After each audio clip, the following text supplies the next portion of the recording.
Morning, Tampa Bay. What is going on? This is a Hot Take Friday on Channelside in the morning, live on the Channelside Sports Network. I am Danny. You know my main man over there to the right of me. Merry Friday. Merry Friday. Merry Friday. I love it. Evan Bush, of course. Yes. We're going to talk some Rays, and we're going to talk some, obviously, some NFL action. Buccaneers. People are starting to now officially, now that the preseason has begun, people are starting to now officially stake their claims as to where they think teams are going to wind up, and because it's no longer way too early projections. It's not okay. This is where we think. Football has officially started, so all of that stuff kind of aligns now, and now it's a little more meaningful, and we're going to look at that. We're going to project our top 10 wide receivers in terms of yards this season. Of course, we got our hot takes, and then Fox put out a cool little graphic, and they want to know what is the best stadium in the NFC South, and we're going to look at that, and we're going to talk about it. And spoiler alert, pretty sure it's not Raymond James, unfortunately.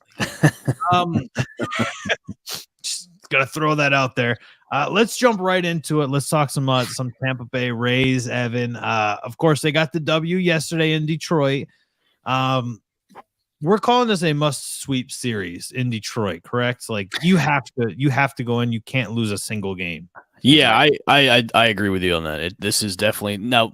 These are the games that you have to go in and you have to win, especially with a loathsome team like Detroit. Like right. These are the games that you're going to have to pick up to gain some ground on, Toronto and also Seattle. I mean, right. you have to. I mean, with a team that you're starting to get kind of front loaded and guys back, you made your trades in the trade deadline to get that help that you need. These are the games that you have to play well.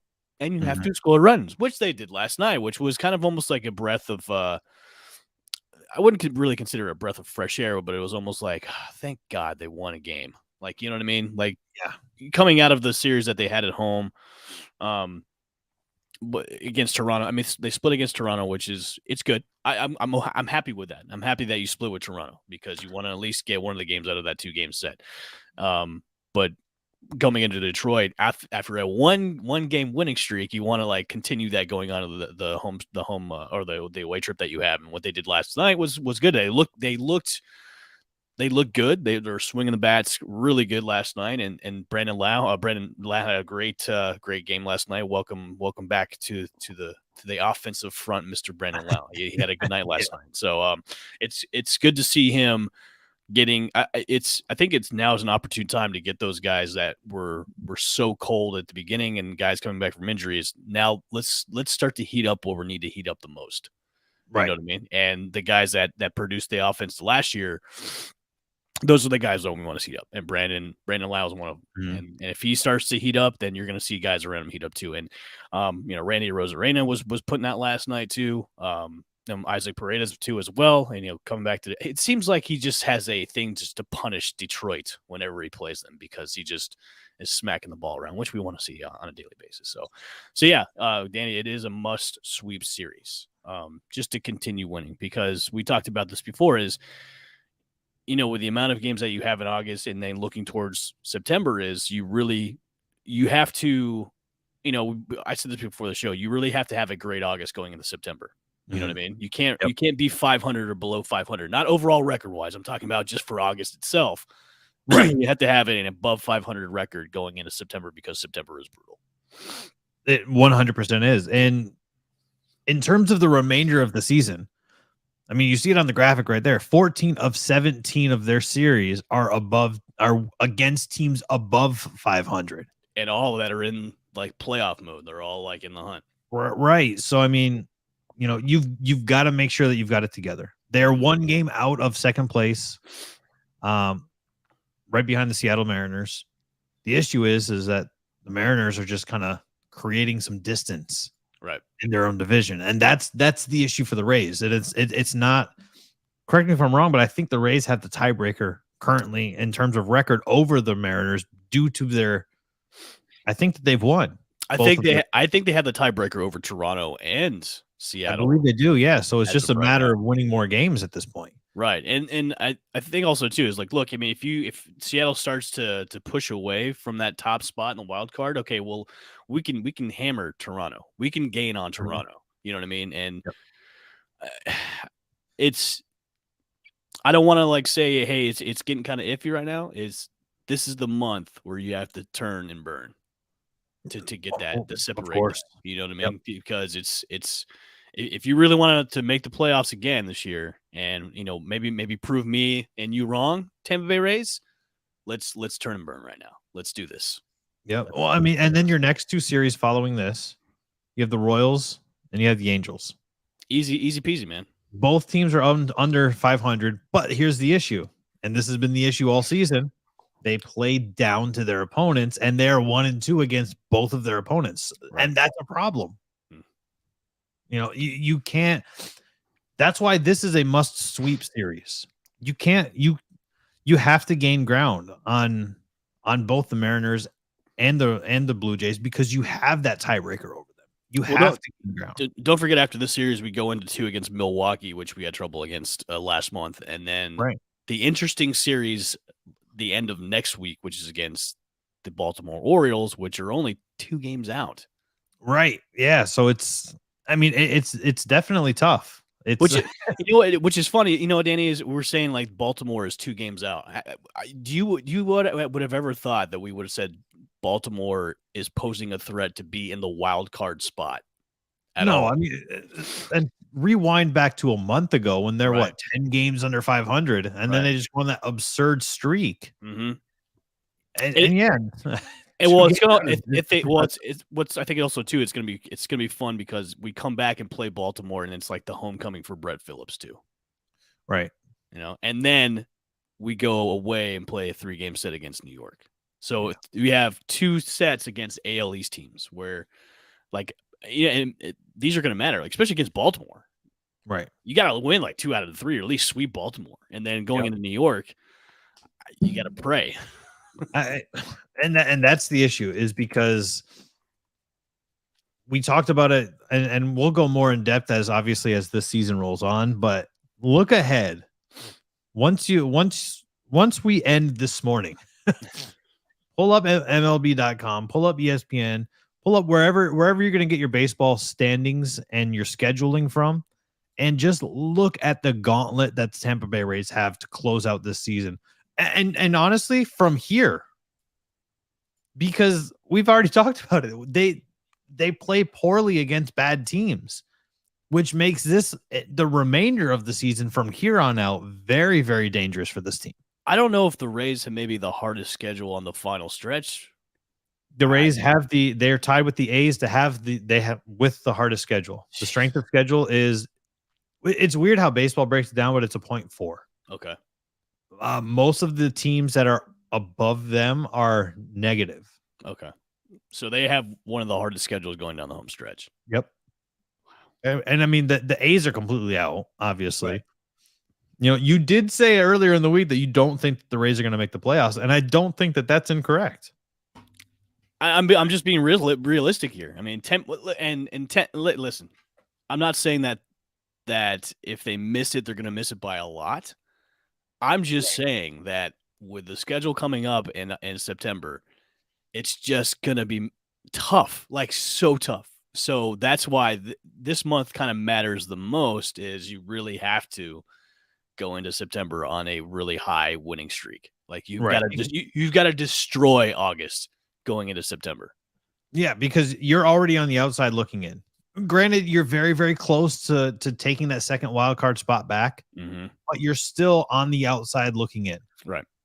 If this was March Madness, they would say teams on the outside looking in the bubble, right? And the Rays would be one of them. So it is, man. It's just it's outlook. What's the thing on the Magic 8 Ball? Outlook not so good. Right. Yeah. Shake it up real quick. Yeah. And, honestly, though, it's definitely true. Thank you guys for tuning in this morning. We're seeing we decided to throw it back on Facebook a little bit. I don't know how long that's going to last, but I figured, you know what the hell? We'll put it on Facebook so we can kind of, get everybody funneled over to the YouTube channel. So we appreciate you tuning in, joining in on the Twitter, jumping in the chat there. Hopefully you're enjoying what Evan and I are discussing, and you're not getting too upset about us talking realistically about our Rays, because that could be very, very problematic. Danny, I want to ask you, do you think we have the most realistic takes about the Rays? Because I know everybody likes to be, oh, well, they're going to make the playoffs, and we've got so many people on the IL, and it's like, I think out of all like the shows that we hear about, we're the most realistic and optimistic, because look, we want this team to make the playoffs. We do, but you got to temper your expectations if they don't. Don't be mad if they don't. Right, and to me, I think that's where your problem is you have media that is just piss and moan all the time and complain all the time, and then you have like the blinded optimism. Mm-hmm. Well, we try to toe the line of being optimistic because we're fans at the end of the day. We don't want the team to suck. We don't want any of the teams to suck, right? We want USF to get the recruiting crap together. Like, we want all of our teams locally to be good. But we're also going to be realistic about it as well. And we're not going to give you blind optimism and be like, well, they're injured and you should be very proud of them for being above 500. Like, that's a participation trophy, guys. So this is a something I mentioned before we got on the air. It was Bleacher Report came out with an article that said 9 teams that blew it at the trade deadline, and of course our Tampa Bay Rays were one of them. Do you agree? Perfect. Do you agree with that list, Danny? Yes, 100%. Because the only real thing that you did was get rid of Brett Phillips for cash. That's not going to help you in any way, shape, or form. Oh, let me read you a little bit of blurb from this Bleacher Report article. So, please. Only 6 of the 15 players leading the Tampa Bay Rays in plate appearance are presently on the active roster, one of whom, Taylor Walls, is batting 170 and slugging 277. Sitting only 1 game ahead of the Cleveland Guardians for the final AL wild card, the Rays don't have time to sit around and wait for Wander Franco, Harold Ramirez, and the rest to get healthy. The Rays needed to add impact bats, plural. And even though this is a small market club, they had the pieces to make it happen with one of the bigger, deeper farm systems. Instead, they basically did nothing. Oh, yeah. That's my favorite part. They basically did nothing. That, man? I mean, it's pretty spot on, honestly. So if you want me to piggyback on that, please ESPN put out an article about the contending playoff teams that still have holes to address after the deadline.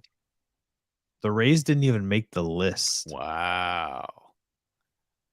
I think what they mentioned in that article too was the Bleacher Report one is one of the biggest holes that we needed to fill was the catcher spot, and we didn't even do that. Like, they were saying at least they should have traded for Wilson Contreras. Well, and that's what we were saying. And listen, I get it. Like, he would have been a rental, but that's a rental the rest of the way that could have gotten you filled the hole that you needed, because you have nobody really at catching right now. You are Zunino's out for the rest of the year. Miha's going to be back maybe end of this month, but you still don't have. I mean, when he comes back, you still have nobody to help him out except for Patino, but he's a minor leaguer. I mean, right. I'm surprised that they didn't make some kind of trade for Wilson Contreras. And I think if they would have done anything like that, they could have gotten Contreras for cheap, a couple of prospects, and maybe some cash, maybe some cash to the Cubs. Jesus, I mean, Deuce, Wilson Contreras' contract situation, his age, the way that he performed, this is all things that the Rays trade for normally. So I don't understand why they didn't trade for him. A 30-year-old catcher who is entering free agency this offseason. And that's their MO, man. That's their MO. You could have gotten him for 2 prospects, a bucket of nickels, and maybe a washer and dryer. Right. But and nickels to use in that washer and dryer because it'd be coin op. That should be a t-shirt. They basically did nothing. # Rays up. in Rays font. Yeah. MLB.com's power rankings came out yesterday. Rays dropped to number 12. All right, man. I feel like, do you remember at one point when they were like right on the cusp of being over 500 and MLB was like top 6? And you're like, oh, really? Top 6, huh? Oh, okay. Yeah, don't buy that. Sorry. Yeah. I'm just trying to be optimistic on it, but it's so difficult to see this race team making the playoffs. I think one thing too, and Danny, I've got a jet fatherly duties on the Friday. I think the biggest thing with this team going forward, especially going into this month and then the brutal September month, is as long as they play good baseball, going the rest of the way. If they miss the mark, but have played good baseball all the way up into it. Now, obviously, there's so many other like things they can't control with other teams maybe catching fire this month and just shooting up the rankings and then taking over a couple of spots, or teams pulling away in the other wild card spots. Is, as long as they're playing great baseball, because we've seen them play great baseball, but we've also seen them play really shitty baseball. Right. And that's not what I want to see. Is as long as they're staying competitive to be in this race, and at the end, if they're not, but they're still playing well, then I'm okay. I would be happy with that. I'm not going to be happy with them shitting the bed the rest of the way and not staying competitive in that wild card race. You know what I mean?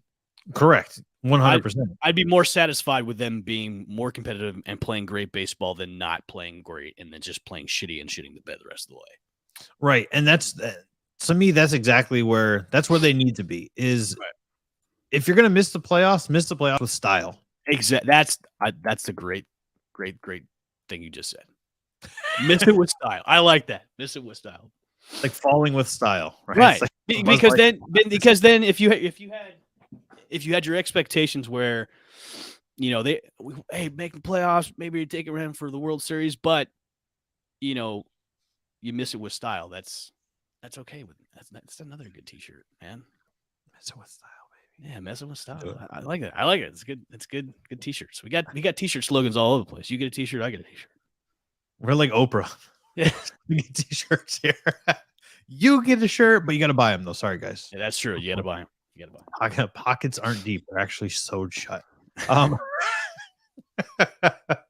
As we move along here, we'll let Evan bounce out of here. We're going to jump into wide receiver yards projections for this season. Before I bounce, I want to take a look at this. Hold on. Go right ahead. This is per Fox Bet. It's only per Fox Bet because they've got two of the names I would take out CeeDee Lamb out of the list, and then I would drop Travis Kelce. I would drop Mike Evans out of the list as well. I think he's going to have over 1,000 yards for sure, but I don't think he finishes in the top 10 because there's too many mouths to feed here. I can agree with that. All right, Danny, I'm out. Happy Friday. Happy Friday. See you on Monday. All right, brother.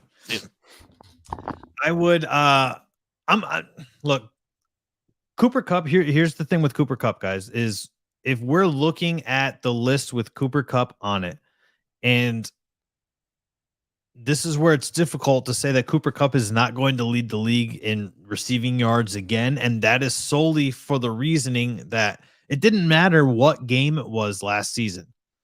We had 17 games, including the playoffs. Cooper Kupp was always wide open, and you knew that he was going to burn you. And opposing defenses could do nothing to stop it. Justin Jefferson is realistically, that's kind of like the only target that the Minnesota Vikings really have. Adam Thielen is still effective, but he just doesn't play as often as he should because he gets injured and he gets banged up and gets those little nagging injuries pretty regularly anymore. Devontae Adams, I think they're going to force feed Devontae Adams in Vegas and just show why they went out and got him and gave him the contract they gave him. Travis Kelce, of course. I mean, who else? Who's going to be wide receiver 1 in Kansas City? It's going to be Travis Kelce. Who's going to be tight end 1 in Kansas City? It's going to be Travis Kelce. When you're the best player at 2 positions on your team, like Travis Kelce is currently in Kansas City, you got to finish in the top 5. Deebo Samuel at 6 is very shocking to me. And a lot of it has to do with the big question mark at quarterback for the San Francisco 49ers. Because we know that Deebo Samuel was especially in the latter half of the season. Deebo Samuel was utilized a lot more as a running back.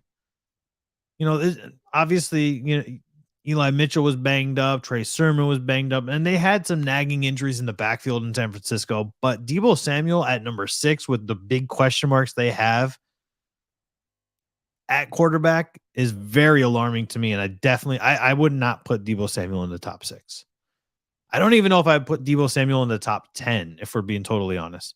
Stephon Diggs is always going to find himself somewhere in the top 10. I think 7's got to be respectable. I think Buffalo puts a little more emphasis on the run this season, trying to get Devin Singletary going, and taking some of the weight off of Josh Allen's shoulders, because it was all on him for the vast majority of the season. Last year was Josh Allen has to pass the ball. He's going to pass the ball because Buffalo cannot run the ball. And I think they have to put that on there, and they have to take some of that weight off of Josh Allen's shoulders, because it's not going to be pretty if you're weighing so heavily on one single player who happens to be your quarterback. I'm not saying he's going to crumble, but you have to surround him, and they've got a great wide receiving core as well. But if you know that your wide receivers are going to be your primary target because your ability to run the ball is lackluster, I mean, it's kind of a recipe for disaster. And I know that NBC just put it out, and we're going to talk about this a little bit later on in the show as well. The Bills are still the favorites to go to the Super Bowl. They're still the favorites to win the Super Bowl as well. That's not something that is that's common knowledge. That's been like that since the season started, or since off season started. You round out Tyreek Hill at number 8. I don't know how I feel about Tyreek Hill at number 8. I guess it depends on Mike McDaniel and his utilization of Tua in the passing game. Is he going to allow Tua to open up? Because we know that Tyreek Hill is not a slant guy. He's not catching 3 yards, 5 yards, 6-yard passes like Jalen Waddle did last season for the Dolphins. Tyreek Hill is a deep threat guy. He's a burner. He's going to double move you. He's going to catch back shoulder throws, and he's going to do all of these things for you. CeeDee Lamb being in the top 10, I think I'm okay with, because we know Dallas is a very pass-happy offense. So I think that I'm okay with CeeDee Lamb being in the top 10 solely for the fact that he is realistically the best option that the Dallas Cowboys have. There's not going to be anybody better, Michael Gallup, but he's going to be, who knows how Michael Gallup is going to perform, right? And then, of course, Mike Evans being in the top 10. I love Mike Evans. Mike Evans is one of my favorite players in the league. But I just feel like there's too many mouths to feed. There are way too many mouths to feed for the Tampa Bay offense. You're talking about Mike Evans, Chris Godwin, Russell Gage, now Julio Jones, with the addition of Kyle Rudolph's not necessarily a threat, but he's a red zone guy. Leonard Fournette, of course, I think he caught 69 passes last season out of the backfield. Add Rachaad White, who is a pass catching running back, to the mix. There's just a lot of mouths to feed.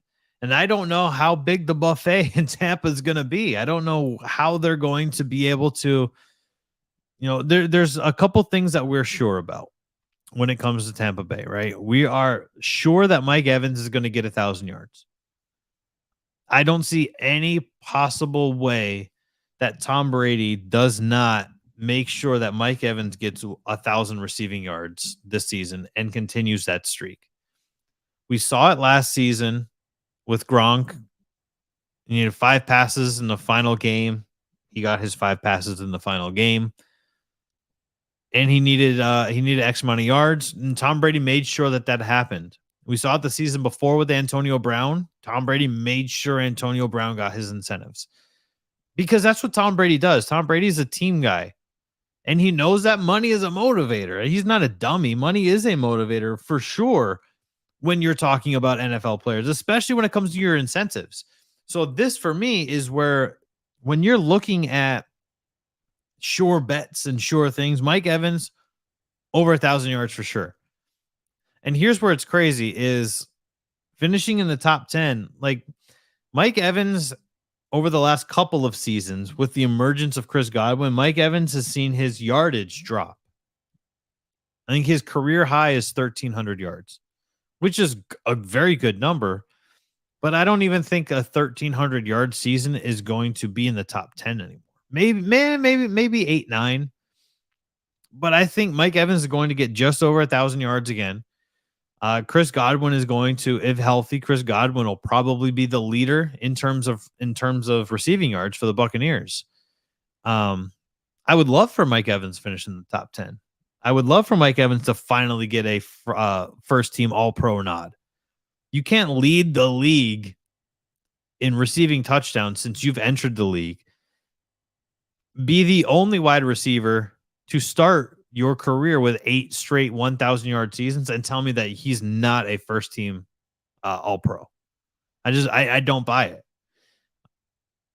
I don't, especially when you have 14 touchdowns last season. You like it's to me, it's egregious that Mike Evans has been snubbed for such a long time, especially when you consider Josh McCown, Mike Glennon, Ryan Fitzpatrick, and Jameis Winston as his quarterbacks before Tom Brady. And he was putting up better numbers outside of the touchdowns, of course, but he was putting up better numbers than he is with Tom.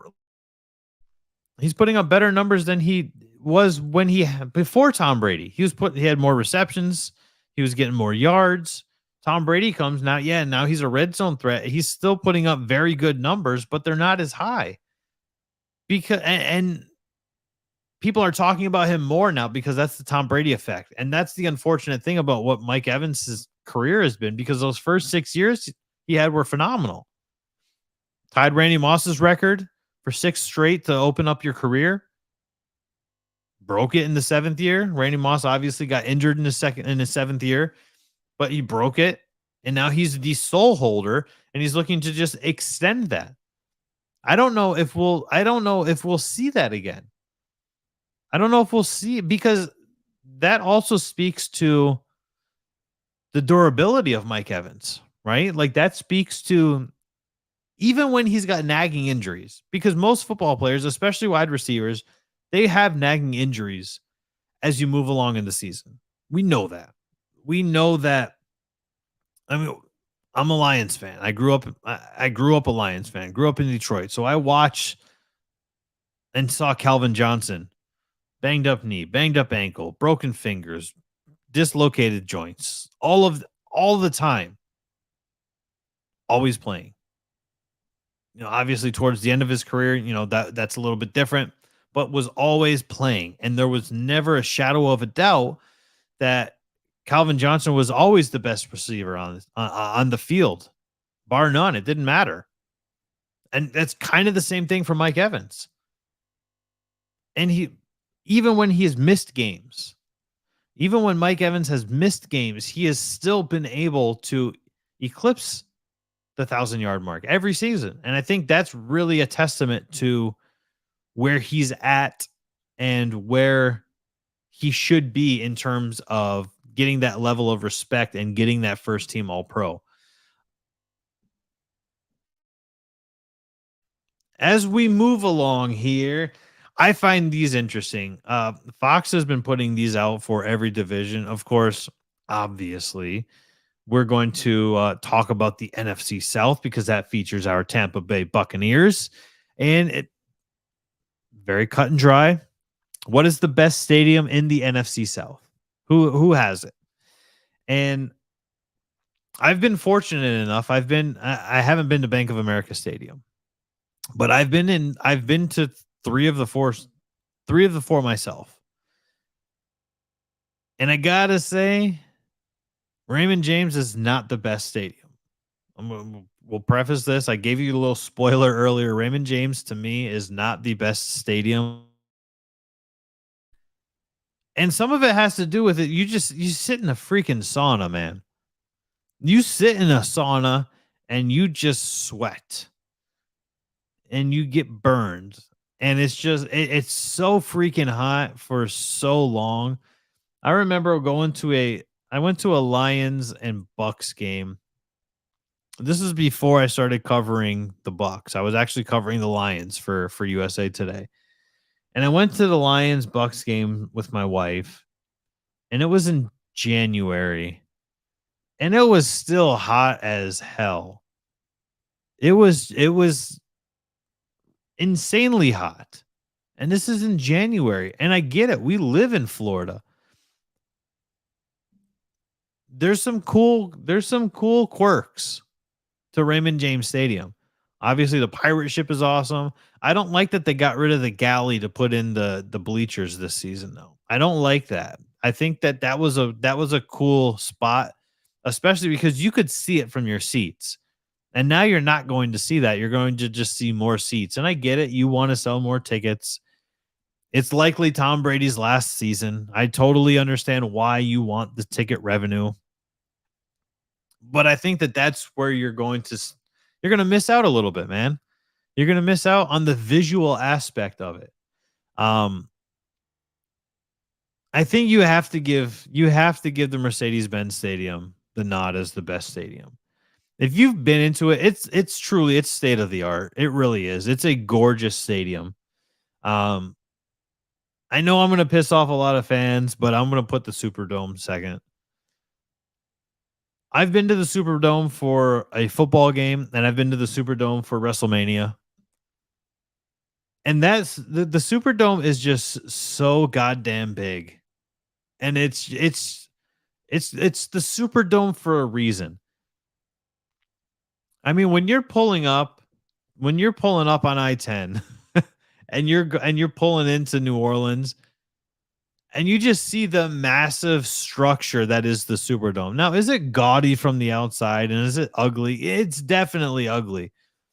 But there's something about the atmosphere, man. It's so insanely big inside of there that it's remarkable. If you haven't been there, you have to go for a Bucks game, right? Go when the Bucks travel to New Orleans early in the season and just take it in.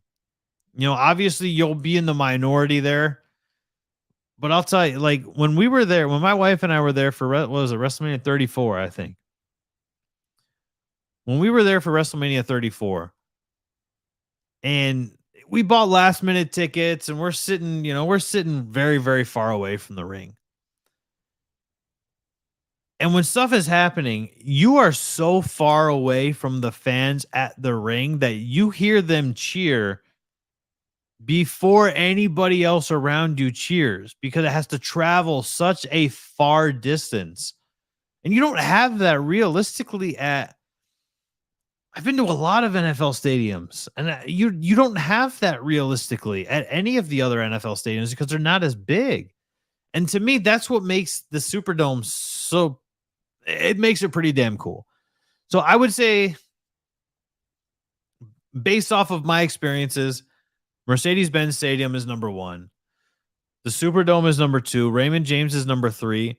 And then because I've never been there, is going to be Bank of America Stadium. But Bank of America Stadium doesn't look like there's anything special.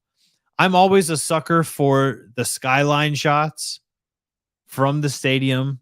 I think that's pretty cool. That's why I like the Seattle Seahawks Stadium. I think it's not CenturyLink Field anymore, but whatever the hell that their field is called now. I think it's cool how they've got, like the little cutouts there in the section. You can see the skyline. I've always been a sucker for that. But I think for Raymond James Stadium, you've got to look at what Hard Rock did.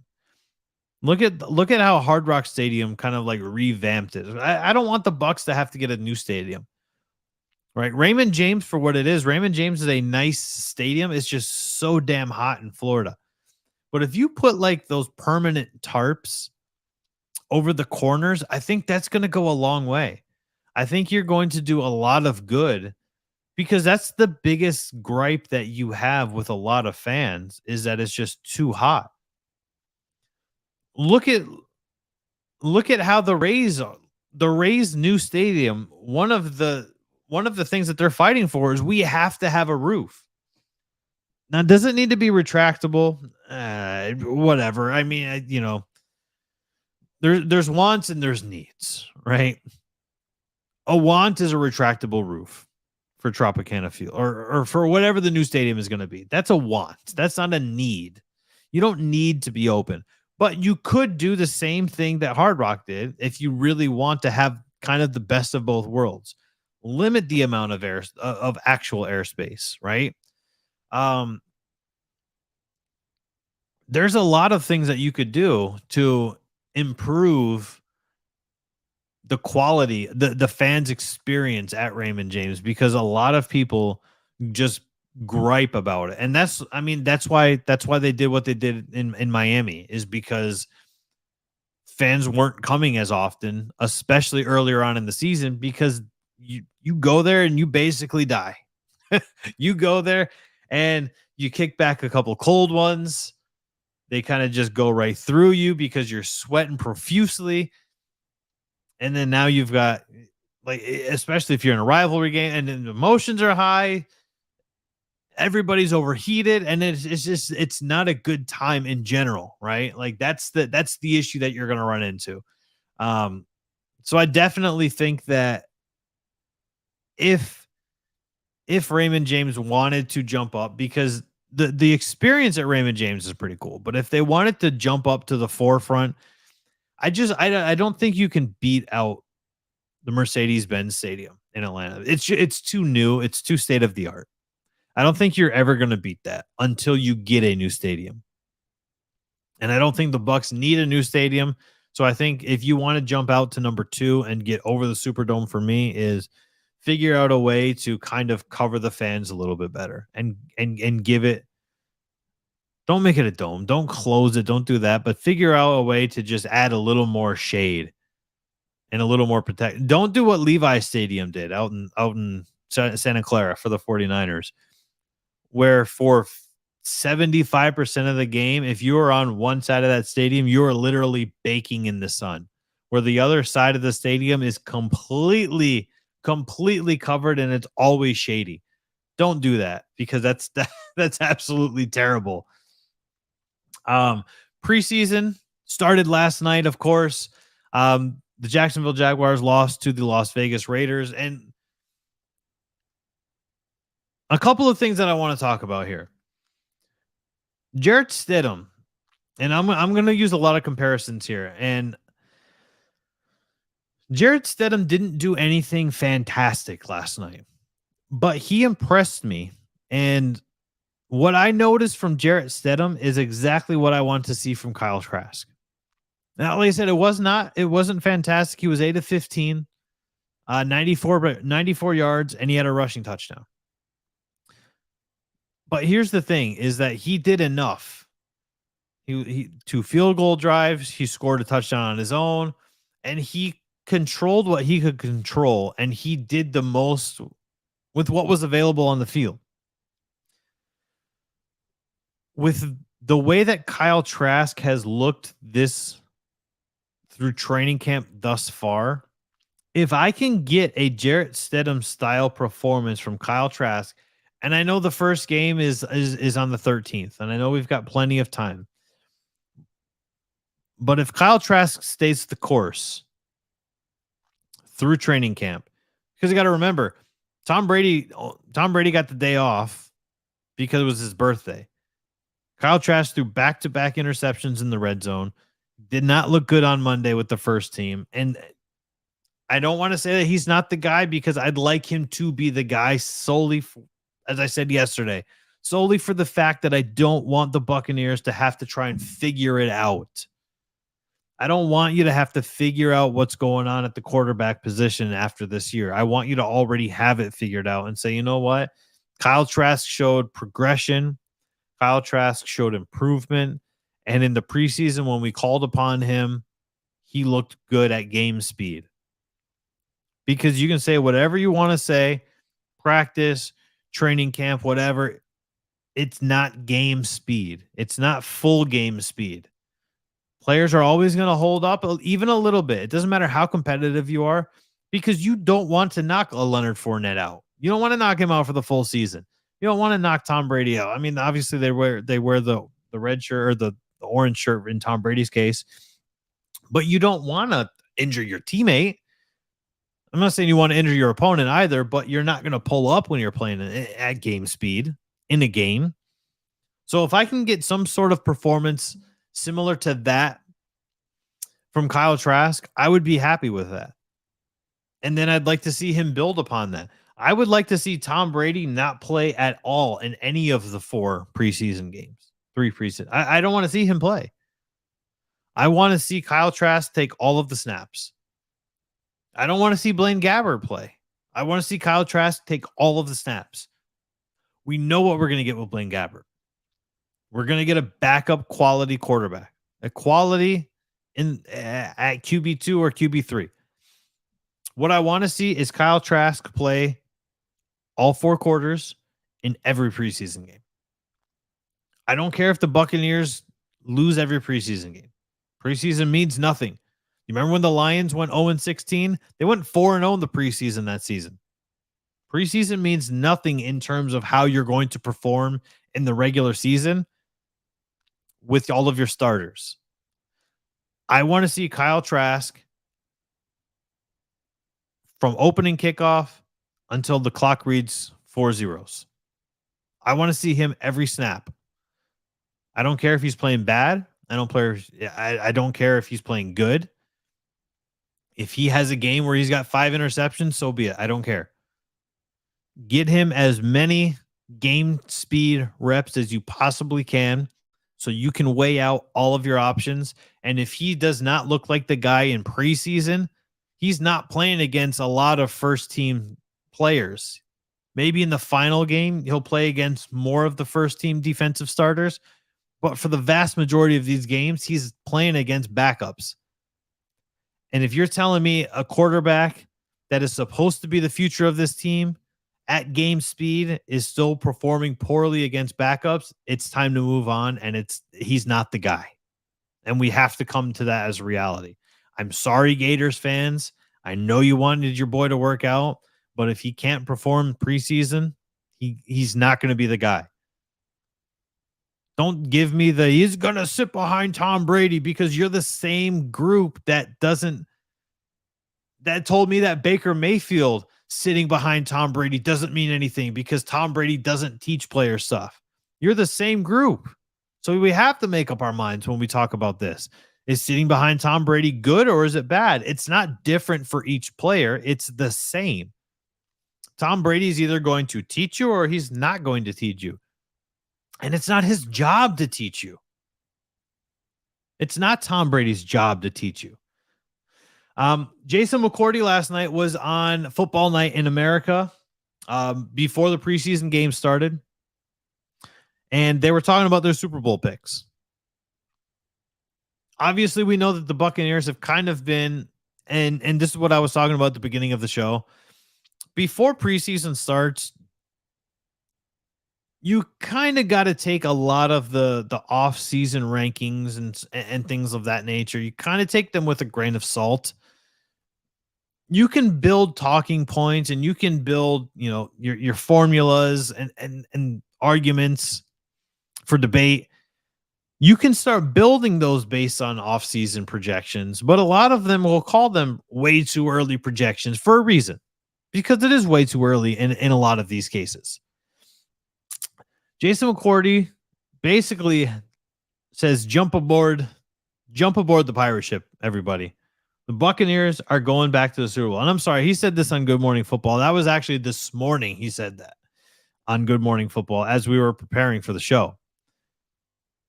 Jump aboard the pirate ship because the Bucs are going back to the Super Bowl, baby. NBC displayed their odds. This is where I got tongue twisted, and I apologize. NBC displayed their odds during the Hall of Fame game last night. And of course, the Buffalo Bills are leading the way, as we expected. And that's been the one constant. No, I think that was the constant immediately following the Super Bowl. Is all right, next season, here we go. Bills are the favorites. Because the Bills looked better than the Chiefs. One defensive error in overtime against Josh Allen, who was setting the league on fire. The Chiefs had no answer for the Buffalo Bills. And the Buffalo Bills looked great in that game, and it was the one play. And I get, any given Sunday, yada, yada, yada. But realistically, like, come on, man, one play. So NBC's odds showed a 7% gap between the Buccaneers and the Green Bay Packers, who are the third favorite. The Buccaneers have a 26% chance of making the Super Bowl, whereas the Packers have a 19% chance of making the Super Bowl. And I think 19% for the Green Bay Packers is still generous. It is still very generous. And I think you're giving Aaron Rodgers and that offense way too much credit, because that ball is going to stall out very frequently this season in Green Bay when you have no wide receiver one. I'd be okay. Look, if Alan Lazard steps it up and becomes a true wide receiver one, sure, I'm okay with that. But I don't see that happening. He hasn't shown me enough. He's been on the field with Davante Adams. We talk about a lot of times, right? We'll talk about hell. We've done this with Chris Godwin, where Chris Godwin is essentially a product of Mike Evans. Alan Lazard was never a product of Davante Adams.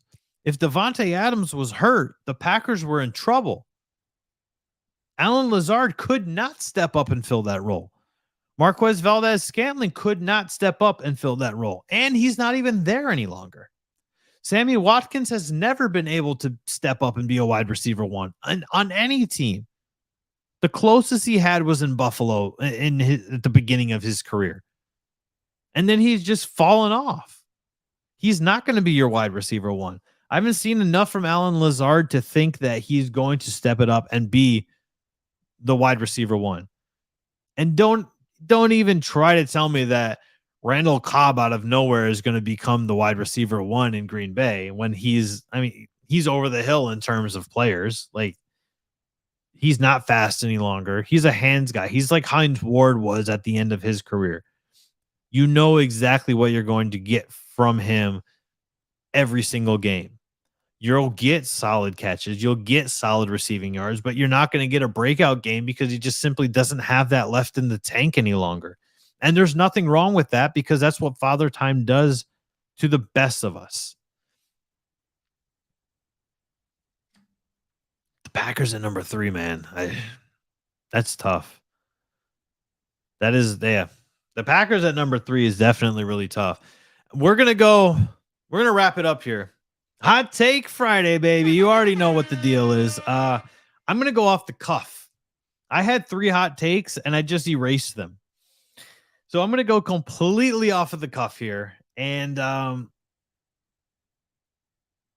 let's see what happens. The first hot take is not going to be Buccaneers related. The first hot take is going to be, and I hope you're sitting down for this one, Lions fans. The Detroit Lions are going to win the NFC North. The Detroit Lions are going to come out and they're going to shock the hell out of people, and they're going to win the NFC North this season.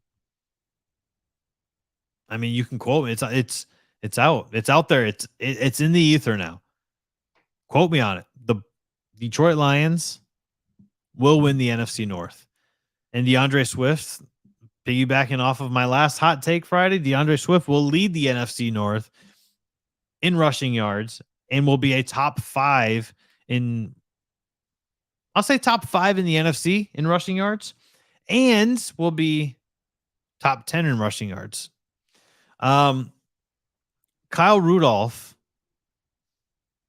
will take over the tight end 1 role from Cameron Brate. If he hasn't, I guess, that's not really a hot take, though. It's not a hot take. I'm going to go. Okay, here's a good one. We're gonna go. We're gonna stay in Florida for this guy. Jacksonville. Jacksonville will finish with a winning record this season. I think they did enough to improve and protect Trevor Lawrence. And I know and this is great because this is based off of a really shitty performance from them last night. But you've got Marvin Jones, you've got Christian Kirk, you've got Travis Etienne back, you've got a healthy James Robinson, you got rid of the black plague of Urban Meyer.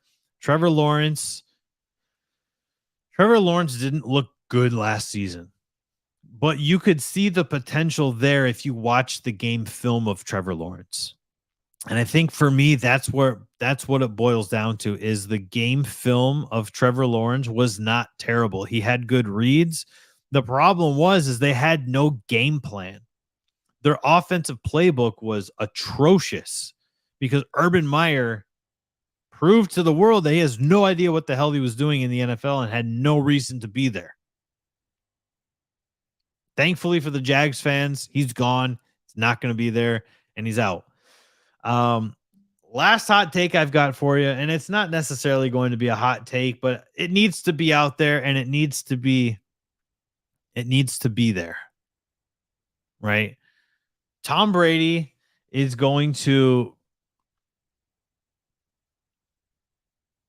Tom Brady's going to break Peyton Manning's touchdown record this season. There's too many mouths to feed. There's too many. And here's the problem is there's too many good mouths to feed in Tampa. A lot of times you'll look and say there's a couple great players, and then there's some decent players that have potential to be good. That's not the case in Tampa. The Tampa Bay Buccaneers are absolutely loaded. Tom Brady is going to break Peyton Manning's passing record this season. Peyton Manning's touchdown record is history this season. I'm calling it right now. Too many mouths to feed. You've got Mike Evans, Chris Godwin, Julio Jones, who is going to be utilized very heavily in the red zone. If you don't think Julio Jones is going to be utilized heavily in the red zone, I'm sorry, but you're mistaking. Add in Russell Gage. Of course, you've got Leonard Fournette. You've got Rachaad White. And we haven't even talked about Cameron Brate, who has always been a red zone threat for the Buccaneers. His entire career, that's been the vast majority of his playing, has been a red zone threat. What was Kyle Rudolph for the vast majority of his career in Minnesota? A red zone threat. We're not going to talk about his stint in New York because everybody was terrible in New York last season. But even then, he was still utilized more so in the red zone than he was anywhere else in the field. The Buccaneers are going to score the most points in NFL history, and Tom Brady is going to break Peyton Manning's touchdown passing record. Done. It's out there. Stamp, sign of approval. Tom Brady is going to do it this season. Make sure you're jumping all aboard that Buccaneers pirate ship because they are going back to the Super Bowl. Barring some sort of insane collapse, injuries or something, the Buccaneers are going back to the Super Bowl. Hell, I'm so confident that the Buccaneers are so loaded. I don't want to wish that bad juju on the Buccaneers. So, yeah, no, I don't want to. I'm confident that the Buccaneers could have another injury. Chris Godwin could not come back healthy, right? Let's say Chris Godwin comes back. It tweaks the knee, misses a few games. Fine. I'm okay with that.